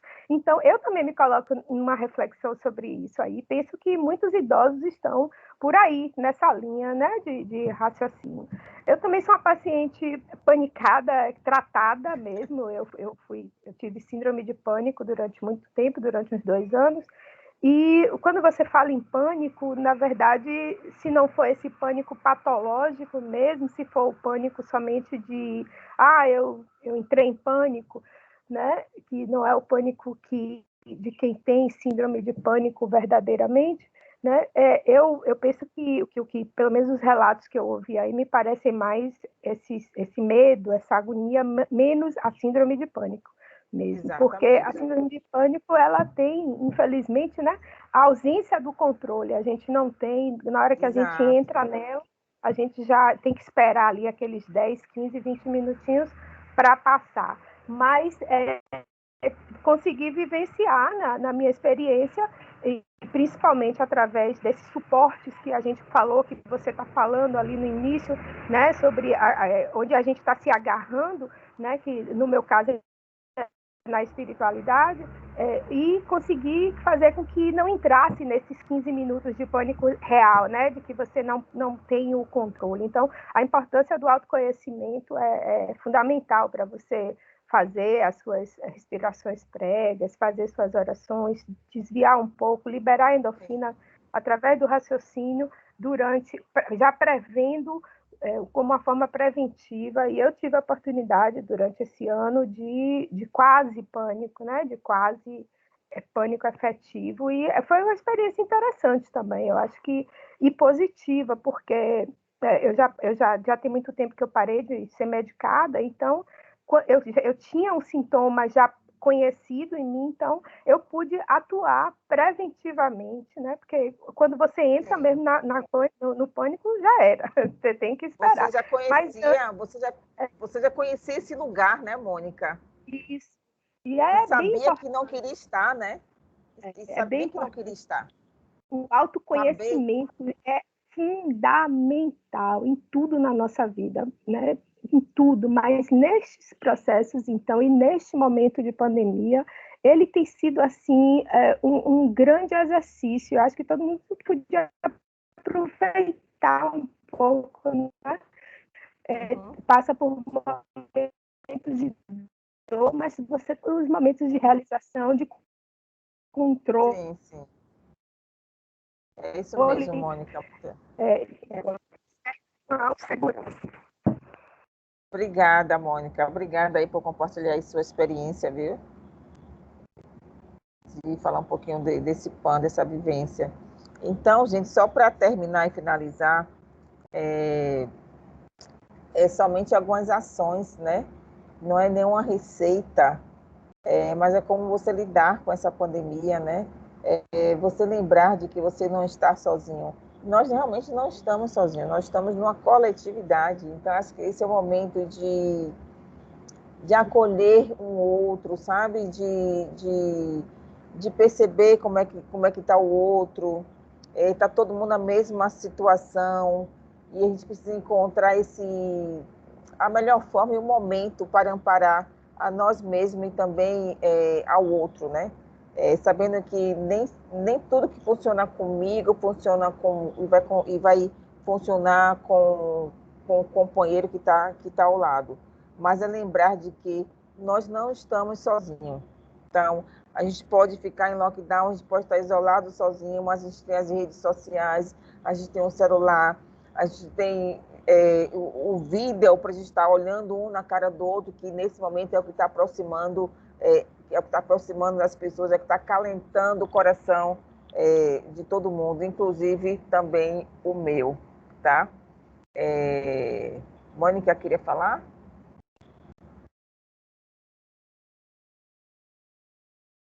Não, foi só porque eu não baixei, desculpe.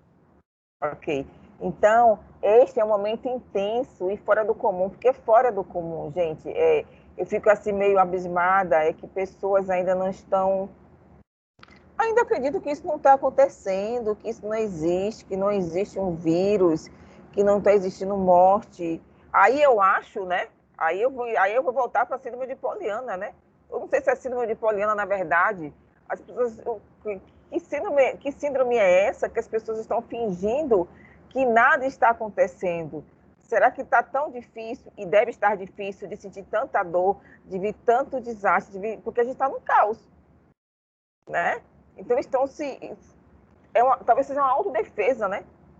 É tão dolorido que eu não consigo ver a dor que está acontecendo próximo de mim, porque está ao meu lado aqui. Eu estou aqui, mas eu estou em uma ala aqui eu estou dentro de um Banco do Brasil, aqui na Piedade, mas do outra ala, o pessoal teve Covid, que ficou fechado. Eu estou aqui sozinha, porque não está tendo oficinas e tudo, mas está tudo acontecendo ao nosso redor. Entende? É limitado o número de pessoas que vão na Copa. Cada ala aqui tem sua Copa, tem seu banheiro. Mas eu vejo pessoas da outra ala vindo para o lado de cá, porque aqui não tem tanta gente mais, né? Não está funcionando como estava antes. E as pessoas correm de lá para virem almoçar aqui com medo, sabe? As pessoas passam e olham assim para você, o receio, né? Porque é incomum. Você passa pela rua, as pessoas te olham assim meio... Enfim... Né? Então, é completamente normal se sentir triste, assustado. A gente está falando aqui, né, do pânico, né? Se sentir menos produtivo, como eu também já me senti. Ainda me sinto menos produtivo, viu? Eu não vou mentir, não, porque eu gosto de estar atarefada. Então, se vocês me derem uma tarefa para fazer, para eu ficar madrugada fazendo, eu vou estar feliz da vida. Eu só funciono à noite, eu não funciono durante o dia. A não ser que eu precise pegar de manhã e emendando tarde à noite, eu vou estar feliz da vida, mas se eu tiver com pouquinha coisa para fazer, eu me sinto menos produtiva, e isso para mim me faz muito mal, tá? Então, por isso que eu também fui colocando coisas e coisas para acrescentar o que foi, de alguma forma, perdido nesse momento. Então, é uma pandemia onde a gente tem um distanciamento social que vai gerar e está gerando diversas emoções, que está sendo difícil de estar lidando com isso. Então, são novos sentimentos que são esperados. A gente também não pode cobrar do outro, né? Mas a gente precisa também estar se autoanalisando, né? Não precisa se cobrar tanto, 100% o tempo todo. Eu me cobro, às vezes, essa produtividade, mas eu preciso me conscientizar também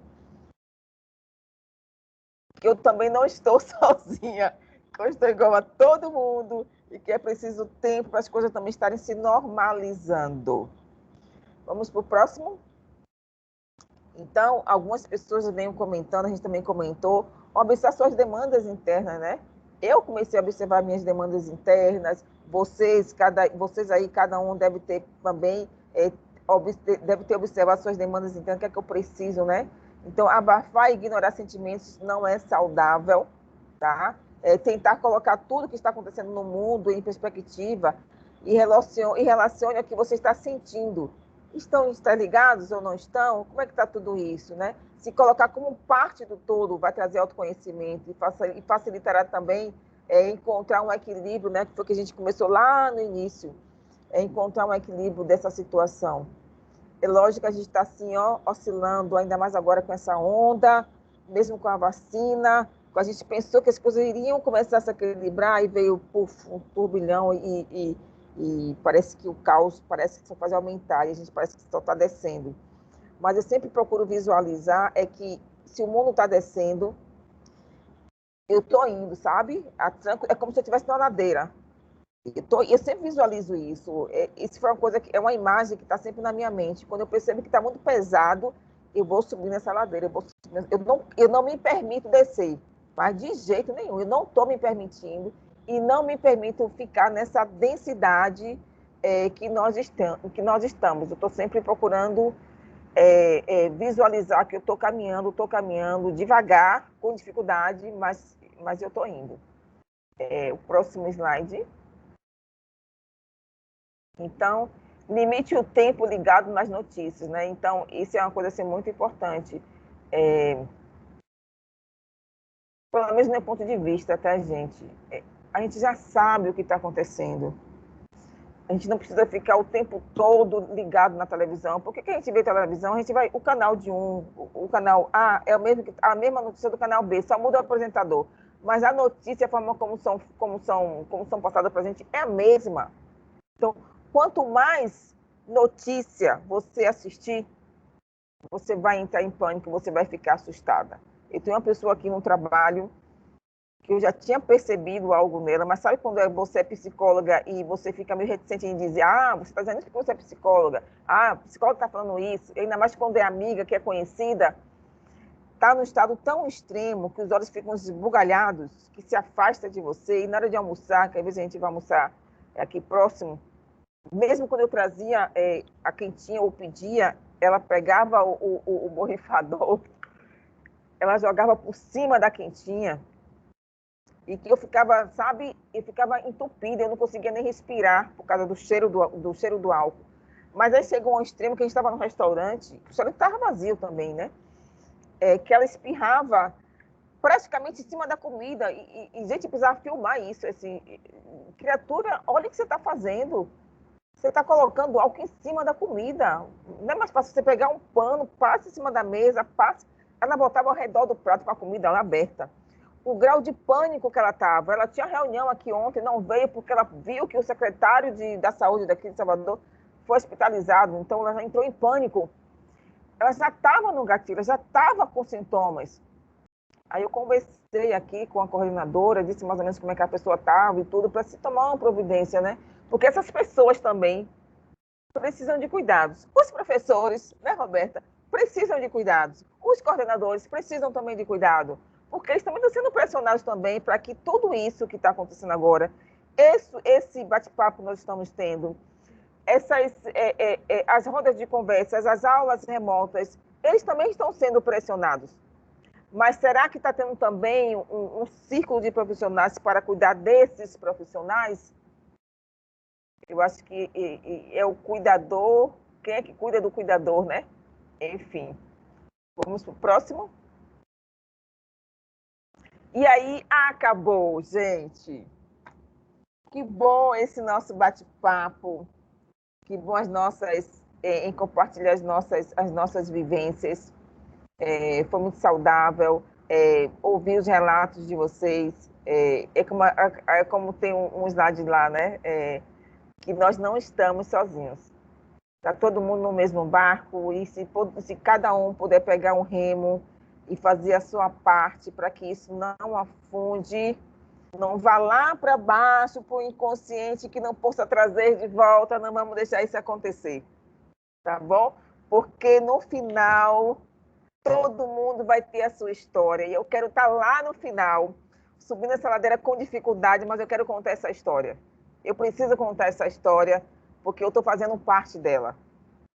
Então, Roberta e Ed, não sei se Ed está aí, mas obrigada pelo convite, obrigada por compartilhar suas experiências, e é isso, agradecida.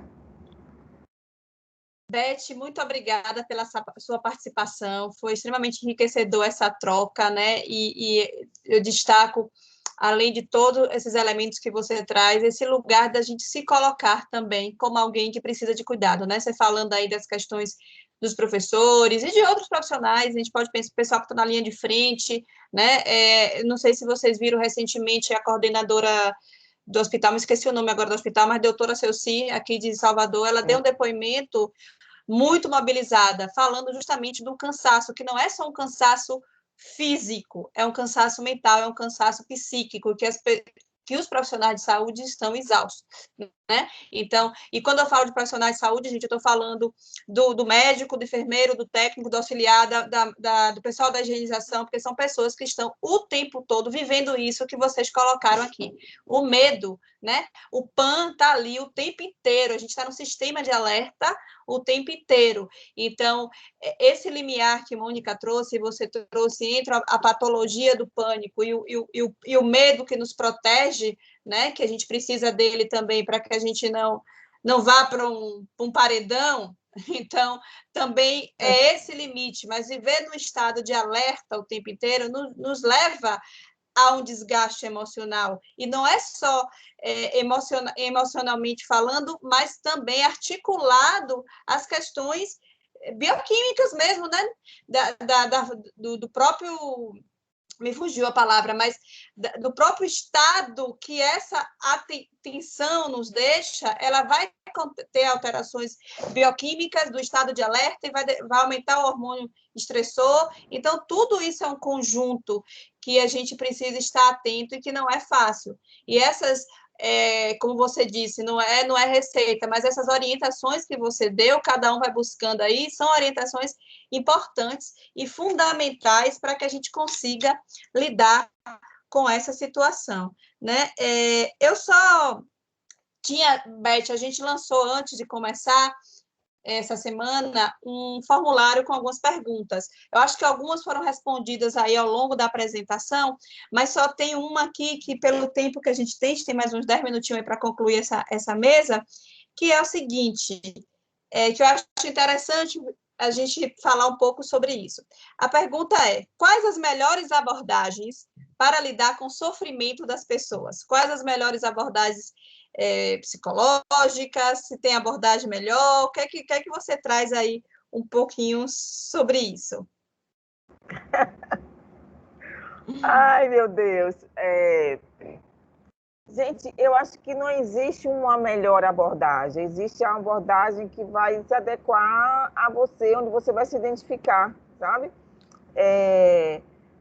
Eu sou responsável pelo núcleo de psicologia aqui da PABB. Então, os estagiários são da Unime. Hoje já não são mais porque se formaram e são profissionais hoje e ficaram aqui. Mas a gente estava sempre mudando. Mas mesmo eu sendo da psicologia analítica, eu não puxei sardinha para o meu lado, porque eu trouxe pessoas da psicanálise, eu trouxe pessoas do TCC, eu trouxe de outras abordagens, porque não é porque... Análise do comportamento, a gente tinha no semestre passado. Isso. Então, não caberia a mim, sabe, estar trazendo pessoas só da psicologia analítica. Eu acho que seria muito egoísmo da minha parte, muita vaidade da minha parte, achar que as pessoas que são atendidas aqui vão funcionar somente com elas, e não é isso. Então, não existe uma melhor abordagem. Eu gosto de diversificar. Tanto é que eu já dispensei um paciente e disse, olha, eu acho que você vai se enquadrar melhor, experimente essa abordagem. Experimente, e indiquei para um psicólogo, e a pessoa se identificou, e perfeito. Mesmo com os pacientes daqui que são pessoas especiais, que a gente também atende pessoas que não têm transtornos e tal, os ditos normais, né, digamos assim, né? Então, não existe uma melhor abordagem, sabe, Roberta? Eu, às vezes, mesmo eu na minha terapia, eu fico pensando, nossa, eu acho que esse episódio meu, será que não seria interessante eu vivenciar com aquela abordagem? Eu gosto muito da Gestalt. Eu gosto muito da Gestalt. Eu acho que ela se aproxima também, talvez, um pouco da psicologia analítica, né? Mas não existe uma melhor abordagem. Existe uma abordagem onde eu me identifico com o profissional e se aquele profissional consegue também colher um pouquinho dali, colher um pouquinho dali. Eu sempre digo assim que eu sou psicóloga, né? Mas eu vou colhendo um pouco de cada abordagem, porque aquilo também vai me enriquecer. Enriquece a mim como profissional, me enriquece a mim como pessoa, como também como paciente. Entende? Não existe uma melhor abordagem. É interessante, né, Beth, você trazendo isso. Eu acho que essa sempre é uma dúvida, e eu sempre falo isso também para os alunos, que o ser humano não se enquadra numa abordagem única. A complexidade do ser humano, ela não cabe em abordagem. Eu sou da analítica, como alguns de vocês já sabem, e eu sempre defendo muito essa ideia, porque não tem como a gente se reduzir a uma abordagem. Então, como você bem colocou, as pessoas se identificam mais com um ou com o outro, inclusive na escolha que a gente faz, né, que é de atuação, de dar nosso suporte teórico. E eu brinco que cada abordagem, inclusive, vai justificar por que você fez a escolha pela abordagem A e não pela B, se for as contingências, se for o inconsciente, né, cada abordagem vai trazer um pouco desse lugar. Então, é nessa perspectiva. Quando a gente está aqui discutindo nessa semana de psicologia, desde a segunda-feira, que nós estamos trazendo as temáticas, nós trouxemos pessoas e continuamos nesse processo de várias percepções, né, de vários olhares do ser humano, e isso que é enriquecedor, isso que torna a nossa profissão enriquecedora quando a gente está trabalhando com o outro, essa possibilidade de enxergar a multiplicidade que é o ser humano. E aí teve uma outra pergunta que, na verdade, assim, eu vou só comentar, porque eu acho que também já foi respondido, porque o seu trabalho, inclusive, é dessa maneira. Não existe só não é feito apenas trabalhos individuais, mas também trabalhos em grupos, né? Para tratar da saúde mental, a gente tem atuações tanto individuais, quando na psicologia clínica, quando necessário, né? A busca pelo atendimento individual, mas a gente também tem trabalhos com grupos que trabalham também a saúde mental, né? A gente às vezes acha que a saúde mental é, entre aspas, um bicho papão, mas Beth trouxe numa linguagem muito bacana para a gente entender que tudo é saúde mental, tudo que está na nossa vivência ela é saúde mental, só precisamos ampliar esse olhar e ter o cuidado com essa saúde. Então, tem sim, gente, tem trabalhos em grupos, tem trabalhos individuais, tem trabalho de família, né, e em contextos diferentes. Então, contexto escolar, a gente trabalha também numa perspectiva, no contexto hospitalar, tanto com pacientes, né, individualmente quanto em grupo, no contexto do esporte, tudo isso é saúde mental nos diferentes contextos de atuação e de trabalho do profissional. Então, pode ser sim em grupo, pode ser sim individual. Então, eu quero agradecer mais uma vez a disponibilidade de Beth, né? A gente estava... Beth socorreu aí uma parceira nossa, Luana, que não pôde, né? Mas que está bem, está se cuidando, já ela vai estar aí com força total também. E eu fico pensando, falando, né, Beth, das abordagens, eu fico... Beth, Luana também trabalhou com a gente na Unime, e Luana e Beth são de abordagens da psicologia completamente diferentes, e existe uma ideia, né? Imagine como é que alguém de abordagem já é amiga de alguém da outra abordagem, será? Como se a gente... Né? É engraçado que existe essa ideia, que pensam que vai existir um conflito na relação pessoal, ou que quando a gente vai para uma mesa redonda com abordagens teóricas diferentes, tem uma ideia de que vai ter ali uma guerra, um embate, quando, na verdade, não é bem isso que acontece, né? Então, Beth, mais uma vez, muito obrigada, né? Ed não pôde estar aqui hoje de manhã com a gente, por isso que ele me pediu para entrar aqui, para dar um apoio, suporte para vocês. Então, Aí, como a gente está nessa parceria, quando um não pode, um outro vai e a gente se resolve. E foi muito bacana poder compartilhar essa manhã com você e com todos os alunos que estão aqui, tá? Gente, é isso. Alguém que quer colocar alguma coisa? Estou vendo aqui, Beth, palminhas, coraçãozinhos. Não sei se você está vendo aí, mas para você Eu não, tá não estou vendo, não. tá Oh, meu tendo Deus. palminhas, coraçãozinhos para você, de agradecimento por toda essa sua dedicação. E, Beth, esse semestre eu já falei com o pessoal que a gente vai ter alguma coisa de analítica na extensão, que finalmente a gente conseguiu a extensão de analítica aqui na Unime Lauro de Freitas. E aí eu já fiquei pensando, naquela sua presença, já sabe, né? Já está intimada antes de ter data, antes de ter começar a extensão, já estou lhe dizendo que aquele trabalho que você apresentou foi assim, um sucesso e a gente vai ficar muito feliz também. De arte-terapia? De arte-terapia, da linguagem com os seus... Posso fazer propaganda? Pode, claro. Olha, entre no meu Instagram, é porque eu sou muito apaixonada pelo que eu faço. Nesses longos anos de 5 ou 4 anos, trabalhando com arte-terapia, que eu trabalho com 2 artistas plásticos, a gente teve um desafio muito grande, como é que nós faríamos arte-terapia com PCD, remotamente. Gente, foi um desafio muito grande, a gente não imaginava o lugar que nós chegaríamos, porque as mães ficavam tão curiosas com como é que a gente trabalhava, que hoje elas estão podendo ter essa vivência junto com os filhos. E hoje nós somos chamados, isso eu estou falando não é nenhuma vaidade, tá, gente? É uma forma de agradecimento a essas mães.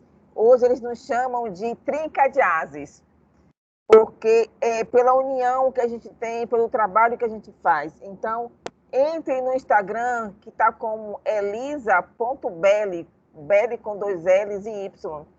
E olhem o trabalho que nós fazemos, que nós fazíamos antes presencial e agora remotamente. É muito pouco para o que a gente faz. Então, é muito arquivo, são muitas fotos, são muitas filmagens. E ontem, rapidinho, Roberta, eu preciso comentar isso, nós temos um aluno que ele é cadeirante. Então, normalmente, nós que não somos cadeirantes, a gente está muito na zona de conforto, tá? Então, normalmente, quem é cadeirante precisa se incluir com a gente, né?